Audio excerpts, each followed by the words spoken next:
Hey, what's going on, guys? So we're finally here. Welcome to my review of Daredevil Season 2. Before I jump into this review, I just wanted to say that if you haven't seen Season 1 or you haven't finished Season 1, then come back to this video at a later time because there will be Season 1 spoilers. This will be a spoiler-free review, so you don't have to worry if you haven't finished Season 2 yet.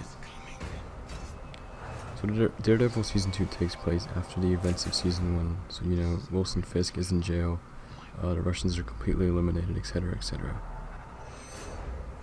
Season 2 really opens new doors, with a lot of new cards being placed on the table. The two rising conflicts that Season 2 has is Frank Castle, aka the Punisher, and second is a new organization called The Hand. The Hand existed in Season 1 with the appearance of Stick and Nobu, but I'll touch up on that a little bit later. Season 2 takes everything we know to a whole new level. The Punisher, in my opinion, is definitely going to be the most likable character by the end of the season. As we progress through the season, you find out his true intentions and his true motivations. In the end, you really feel for his character. It's something not many shows are able to do.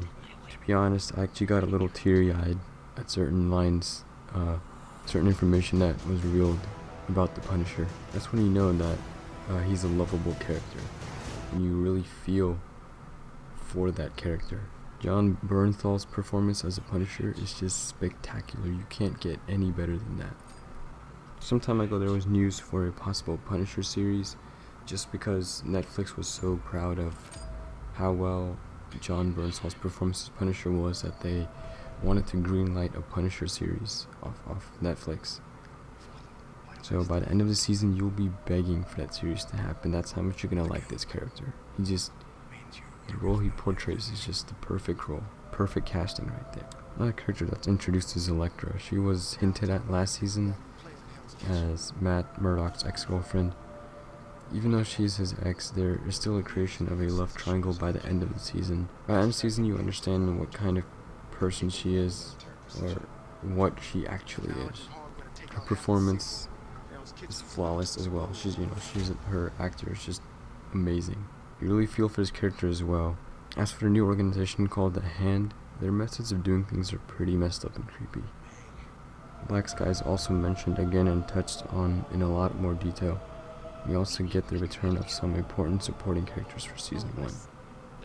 It's crazy how their roles play out this time around. We also get references to other Marvel Netflix shows, some subtle, some not so subtle. We also get an appearance of a supporting character from another Netflix series. I won't say who. Even though there's two conflicts that rise in Season 2, there's a good balance between both of them, between the Punisher and the Hand, and I think each of them gets a decent amount of screen time, and I get enough information for both conflicts by the end of the season. We also get a good look at Punisher's background, what's his whole story, why he does what he does, what motivates him. And we also get flashbacks of Elektra's past, what motivated her, what made her into this type of person. Kind of like the flashbacks we got for the Kingpin in Season 1. It's kind of like that, but it's not as long. In terms of violence and action sequences, Season 2 has totally changed the definition of the word brutal. The action sequences are flawlessly perfected, for every punch to every unnecessary stab. If you thought Season 1 was bad, then you haven't seen anything yet. If you thought the scene where Kingpin bashes that poor Russian's head in with the car door was brutal, then that's a walk in the park compared to what you're going to see in this season. Let's just say the Punisher has his own method of doing things it's super extreme, but it's really badass the way he does it.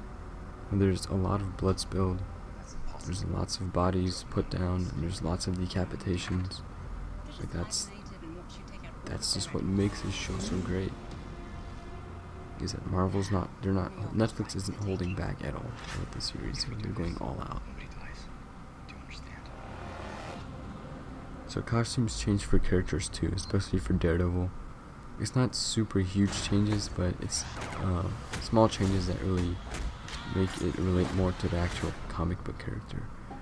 You know, they've added a little bit more red to his costume, and they've added some other accessories, which I'm not going to say what they are. You'll find that out for yourself later, but it really comes close to the comic book version of the character. You know, they've added some very classic elements to it. The Punisher and Elektra also go through costume changes as well, which make the characters look more iconic, kind of in the same way that Daredevil's transformation was, from the beginning of the season to the end of the season. Overall, Daredevil Season 2 is a huge step forward for Marvel to take things to a whole new level. I give Daredevil Season 2 a 10 out of 10. You can't get any better than this. The season is absolutely breathtaking. That's all I've got for you guys today. I hope you enjoyed this video, and I hope you're loving Season 2. If you enjoyed the video, then smack that like button to see more content like this. It's always appreciated. Also, if you have any comments or questions, leave them down below. I'll get back to you as soon as possible. If you're new here, then hit that subscribe button to see more fresh content like this. I'll see you guys next time.